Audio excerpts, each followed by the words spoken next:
went to dedicate a cemetery during the Civil War. They were both to speak, and the first man got up and was an orator, a famous orator. And this is before microphones. He spoke for 2 hours, and the people were just so impressed by his skill, by his genius. When he finally sat down, the crowd thought there's nothing left to be said. And then the second speaker got up, and he was tall and kind of awkward. He got up, realizing he was standing on sacred ground, and he'd written his speech on a paper bag while on the train from Washington, D.C. And he got up, and 7 years ago, 3 minutes. 3 minutes. Now, the other masses tell me, I've searched this out, the first speaker, his name is Edward Everett. I think Everett Square in Boston is named after him. I could be wrong. But his speech is written someplace. But all of us, I'm sure at school, if you haven't yet, we had to memorize the Gettysburg Address. The Christian Brothers, you had to memorize it. It was that good. So what's the difference? Well, the first speaker, everybody had the attention on him. Wow, look at this. Isn't this remarkable to have this gifted speaker here at Gettysburg? And then I call him Father Abraham. When Abraham Lincoln got up, President Lincoln, the focus was not on him at all. The focus was on all those who had died, both Confederate and Union. All those had died in this terrible, terrible battle. Well, 2 men went to the temple to pray. The first was a Pharisee, and the other was a tax collector. Now, the tax collector, he was a traitor. You talk about someone who was despised. He was working, a Jewish person working for the Roman occupying army, taxing his own people. No one wanted to have anything to do with a tax collector at that point. And the Pharisee, Nicodemus was a Pharisee. St. Paul was a Pharisee. I mean, they had wonderful qualities. They were honest. They followed the law. They were generous. You'd want them for a neighbor. Terrific. What happened in this story? What happened in this parable? Well, the Pharisee compared himself with other people. Did you notice that? He compared himself.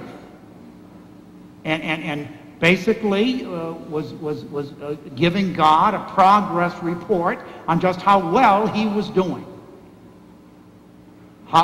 He did all those things. He was honest. He fasted twice a week. I don't do that. He tithed. And he just was so impressed with how well he was doing that he thanked God that he wasn't like those other people. Oh, thank you, Lord, I'm not like them. Greedy and dishonest and adulterous. See, so if I can give you any, especially you young people, never compare yourself with anybody else. Never do that. Be happy to be who you are. I think I told you I flunked Latin.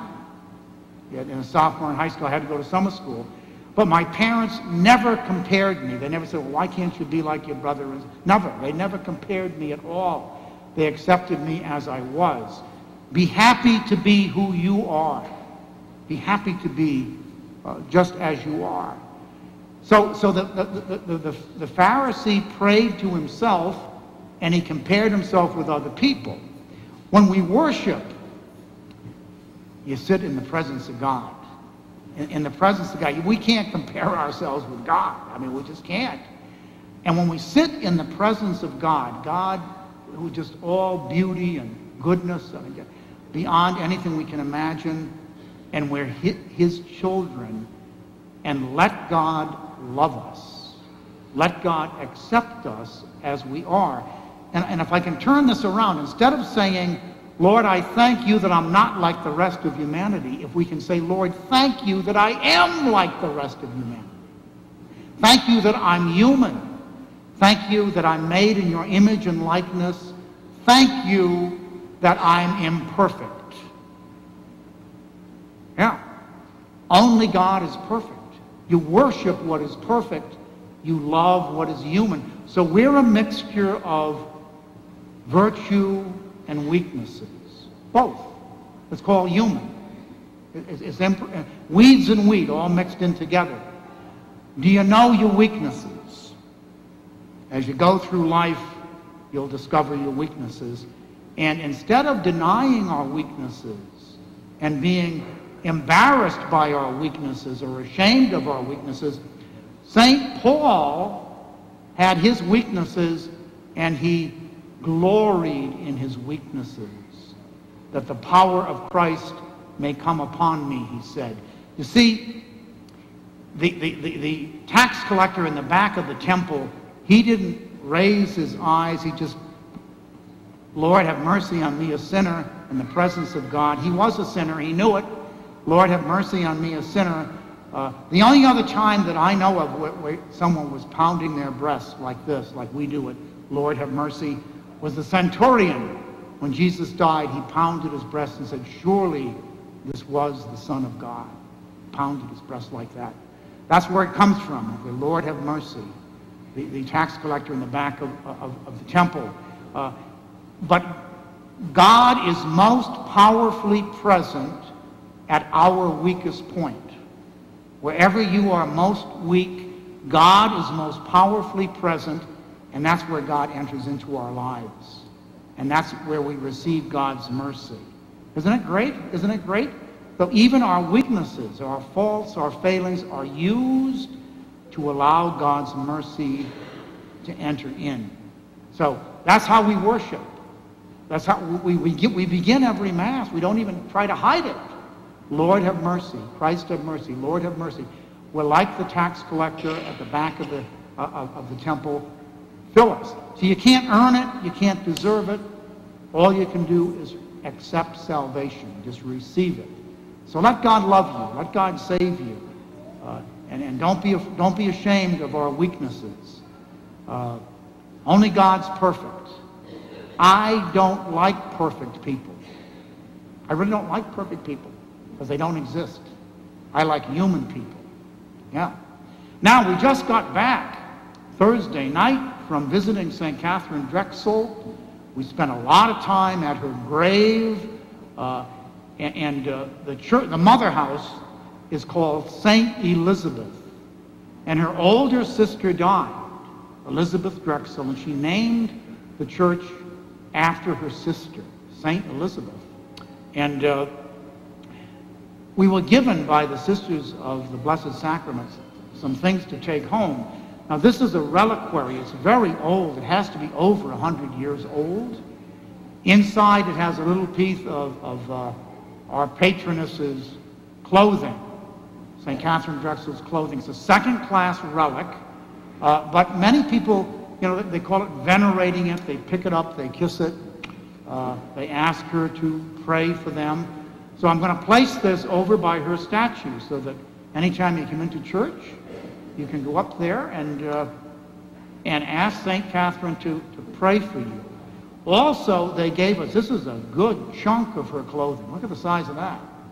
And this is the little card from the archivist, the authenticity of this clothing. And Jerry Gagne is making us a cabinet with a nice glass top where we can put all of the relics of St. Catherine Drexel, her pencil and all the pieces of clothing, so that everybody can see it, that they'll always be on display. Now, this is a little monstrance. A little monstrance. It's got to be probably around the year 1900. And Catherine's younger sister is named Louise Drexel. So once Elizabeth died, Catherine and Louise, the two sisters, inherited a fortune, millions of dollars, millions.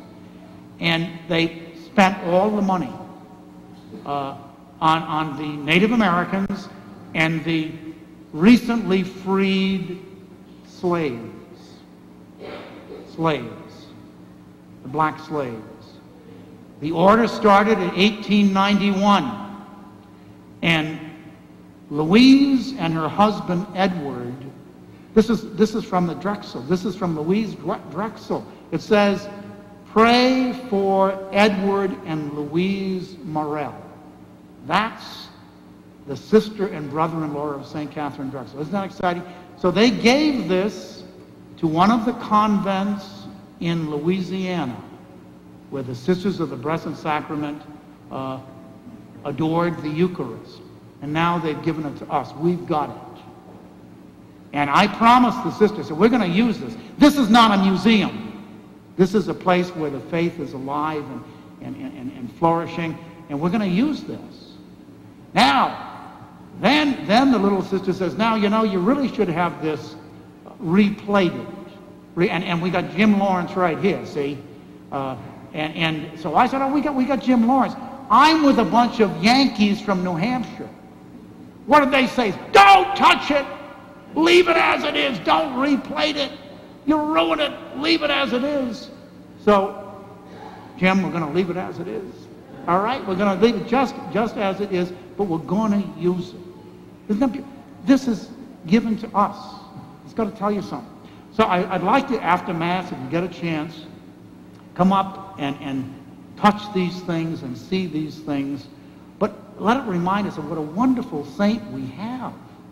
That they gave their fortune for the most neglected people in our society, the Native Americans and the black freed slaves. Extraordinary. And not only gave their fortune, but they gave their whole life. You know, she gave her whole life for it.